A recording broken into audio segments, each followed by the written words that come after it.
नमस्ते और आज की इस गहरी चर्चा में आपका स्वागत है। आइए आज हम दुनिया के सबसे बड़े और जटिल ग्लोबल इकोसिस्टम संयुक्त राष्ट्र यानी यूनाइटेड नेशंस को बिल्कुल बेसिक लेवल से समझते हैं। आखिर दुनिया को एक धागे में पिरोने की कोशिश करने वाली ये इतनी बड़ी मशीनरी काम कैसे करती है? आज के इस रोड मैप पर एक नज़र डालते हैं। हम यूएन के इतिहास, इसके बेसिक स्ट्रक्चर, इसके ग्लोबल इम्पैक्ट और आज के दौर में इसके सामने खड़ी अस्तित्व की चुनौतियों को स्टेप बाय स्टेप डिकोड करेंगे। तो शुरुआत करते हैं पहले हिस्से से, जेनेसिस ऑफ द यूएन। आखिर इस संगठन की नींव कैसे और किन हालातों में रखी गई? देखिए, ये जो प्रॉब्लम और सॉल्यूशन का इवोल्यूशन है ना, ये रातों रात नहीं हुआ। 1899 की हेग पीस कॉन्फ्रेंस से लेकर पहले विश्व युद्ध के बाद 1919 की लीग ऑफ नेशंस तक शांति की कई कोशिशें हुईं। लेकिन असली टर्निंग पॉइंट आया दूसरे विश्व युद्ध की राख और तबाही से। 1942 में कई देशों ने एकजुट होकर एक डिक्लेरेशन किया और यहीं आगे चलकर 1945 के सैन फ्रांसिस्को सम्मेलन और यूएन चार्टर की असल बुनियाद बना। अब आते हैं दूसरे हिस्से पर, द 6 मेन ऑर्गन्स। चलिए देखते हैं कि इस महाशक्तिशाली ढांचे के भीतर क्या काम कर रहा है। इन 6 अंगों को आप संयुक्त राष्ट्र का ब्रेन और नर्वस सिस्टम कह सकते हैं। इन्हें 1945 में बनाया गया था और काम का बंटवारा बिल्कुल क्लियर है। जनरल असेंबली मुख्य नीतियां तय करती है, सिक्योरिटी काउंसिल दुनिया में शांति बनाए रखती है, इकोसॉक इकोनॉमिक डेवलपमेंट देखता है, इंटरनेशनल कोर्ट कानूनी विवादों को सुलझाता है और सेक्रेटेरिएट इन सबका एडमिनिस्ट्रेशन संभालता है, एकदम वेल ऑयल्ड मशीन की तरह। इन सब में एक बहुत दिलचस्प हिस्सा है ट्रस्टीशिप काउंसिल। इसे खास तौर पर वर्ल्ड वॉर 1 के बाद कुछ टेरिटरीज के लीगल स्टेटस, जिन्हें लीग मैंडेट्स कहा गया, उनकी निगरानी के लिए बनाया गया था। इसका काम था इन क्षेत्रों को आज़ादी और सेल्फ गवर्नेंस तक पहुंचाना। और कमाल की बात देखिए, अपना काम इतनी सफलतापूर्वक पूरा करने के बाद 1994 में ये काउंसिल इनएक्टिव हो गई। ऐसा उदाहरण कम ही देखने को मिलता है। लेकिन जब बात ग्लोबल सिक्योरिटी की आती है तो पूरी दुनिया की नजरें एक ही जादुई आंकड़े पर आकर टिक जाती हैं, 15। ये सिक्योरिटी काउंसिल के 15 मेंबर्स हैं। इनमें 5 परमानेंट और 10 नॉन परमानेंट मेंबर्स होते हैं। यही वो प्राइमरी हब है जो इंटरनेशनल लेवल पर शांति तय करता है। अब इन 5 परमानेंट देशों के पास जो वीटो पावर है ना, वो दुनिया की सबसे बड़ी डिबेट्स में से एक है। एक तरफ तर्क है कि इससे इंटरनेशनल स्टेबिलिटी आती है, यहाँ तक कि 1945 में अमेरिका ने बिना वीटो के यूएन ज्वाइन करने से ही मना कर दिया था।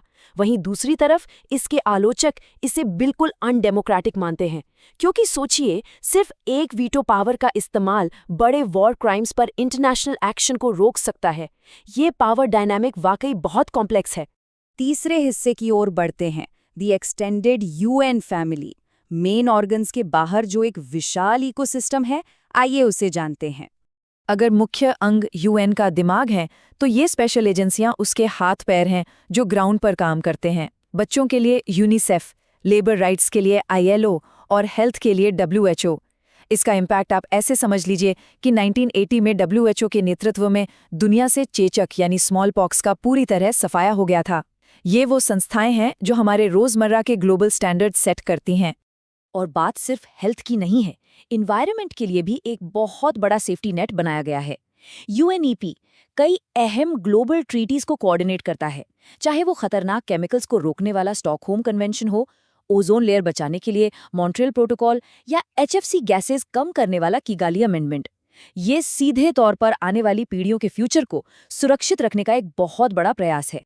चलिए अब अपने चौथे हिस्से की ओर चलते हैं, ग्लोबल कंट्रीब्यूशन और इसमें भारत की ऐतिहासिक भूमिका। ध्यान देने वाली बात यह है कि भारत बिल्कुल शुरुआत से ही इस पूरे सिस्टम का एक एक्टिव आर्किटेक्ट रहा है। भारत 1944 के डिक्लेरेशन के ओरिजिनल सिग्नेटरीज में से एक था। और तो और 1953 में भारत की विजय लक्ष्मी पंडित जनरल असेंबली की पहली महिला प्रेसिडेंट बनी। भारत ने लगातार उपनिवेशवाद के विरोध और ह्यूमन राइट्स की आवाज को इस मंच से बुलंद किया है। एक और आंकड़ा है जो वाकई रोंगटे खड़े कर देता है, 164।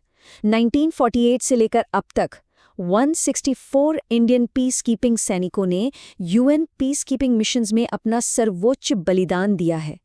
किसी भी दूसरे देश के मुकाबले ये संख्या सबसे ज्यादा है, जो ग्लोबल पीस के लिए एक बहुत बड़ा और गंभीर कमिटमेंट है। पीस कीपिंग के इस सफर में उनमोगिब की उपस्थिति एक अहम बिंदु रहा है।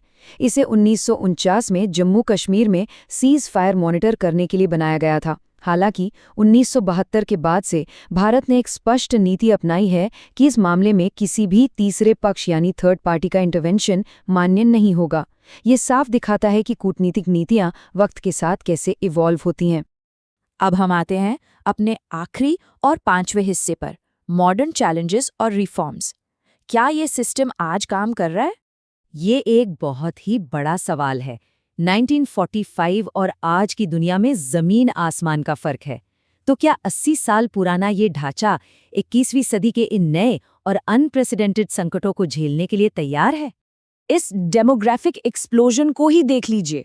प्रोजेक्टेड डेटा कहता है कि 2030 तक हम 8.5 बिलियन होंगे, 2050 तक 9.7 बिलियन और 2100 तक करीब 11.2 बिलियन।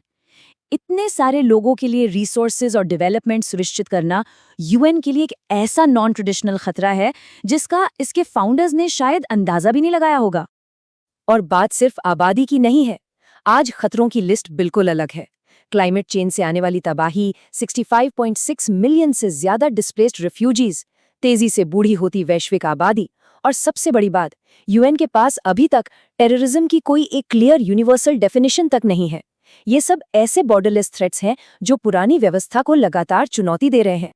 इन्हीं सब बदलती रियलिटीज को देखते हुए अब एक संगठित आवाज उठ रही है कि सिक्योरिटी काउंसिल को एक्सपैंड किया जाए ताकि वो बीते युग के बजाय आज की दुनिया को रिफ्लेक्ट करे। G4 अलायंस, जिसमें भारत, ब्राजील, जर्मनी और जापान शामिल हैं, एक रिफॉर्म्ड और बेहतर रिप्रेजेंटेशन वाली सिक्योरिटी काउंसिल में परमानेंट मेंबरशिप के लिए एक दूसरे को मजबूती से सपोर्ट करते हैं। लेकिन ठहरिए, सुधार की राह में एक बहुत बड़ा ब्यूरोक्रेटिक रोड ब्लॉक है। यूएन चार्टर के आर्टिकल्स 108 और 109 के तहत उन 5 देशों के पास किसी भी नए अमेंडमेंट पे वीटो करने का पावर है। मतलब ये देश खुद अपनी वीटो अधिकार में किसी भी कटौती वाले प्रस्ताव को ही वीटो कर सकते हैं। है ना कितनी बड़ी विडंबना। इसी वजह से स्ट्रक्चरल बदलाव करना लगभग नामुमकिन सा हो गया है।